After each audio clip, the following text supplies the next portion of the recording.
মঙ্গলবার গভীর রাতে পাকিস্তানে অতর্কিত হামলা চালিয়েছে ভারতীয় সশস্ত্র বাহিনী। এতে বেশ কয়েকজনের প্রাণহানির খবর পাওয়া গেছে। অবশ্য ভারতের এই হামলার জবাব দিতে খুব বেশি সময় নেয়নি পাকিস্তানও। তাদের দাবি 3টি রাফায়েল সহ ধ্বংস করা হয়েছে 5টি ভারতীয় যুদ্ধ বিমান। অপারেশন সিন্দুর নাম দেয়া এই অভিযানের প্রতিটি সেকেন্ডের খবরাখবর নিতে পুরো রাত জেগেছিলেন ভারতীয় প্রধানমন্ত্রী নরেন্দ্র মোদী। তার প্রত্যক্ষ মদদেই পাকিস্তানে এমন হামলা। জাতীয় নিরাপত্তা উপদেষ্টা অজিত দোভাল প্রতি মুহূর্তেই তাকে অভিযানের খুঁটিনাটি জানাচ্ছিলেন। ভোর পর্যন্ত ভারতের সেনাবাহিনী, নৌবাহিনী ও বিমান বাহিনীর শীর্ষ কর্মকর্তাদের সঙ্গে বেশ কয়েক দফায় কথোপকথন হয়েছে নরেন্দ্র মোদীর।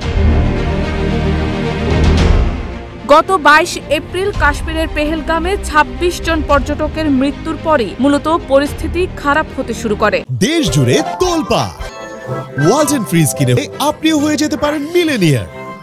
ক্ষুব্ধ নরেন্দ্র মোদী ভয়ঙ্করভাবে জবাব দেওয়ার কথা জানিয়েছিলেন সে সময়। যদিও ভারতের বিরোধী রাজনৈতিক দল কংগ্রেস অভিযোগ করেছে, এই হামলার বিষয়ে 3 দিন আগেই স্পষ্ট গোয়েন্দা তথ্য হাতে পেয়েছিলেন প্রধানমন্ত্রী নরেন্দ্র মোদী। তারপর থেকে পাকিস্তানের বিরুদ্ধে একাধিক পদক্ষেপ নেয় প্রতিবেশী দেশটি। হামলায় পাকিস্তানের সম্পৃক্ততার অভিযোগ করে সিন্ধু পানি চুক্তি স্থগিত করেন মোদী। পণ্য আমদানি রপ্তানির উপর জারি করা হয় নিষেধাজ্ঞা।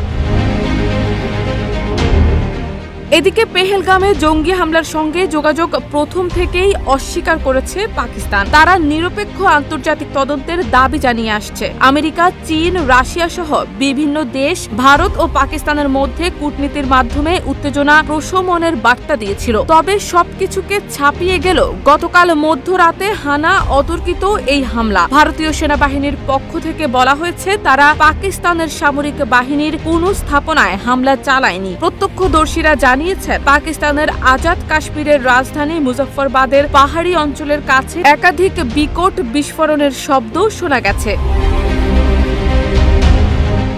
Desk report, Dhaka post.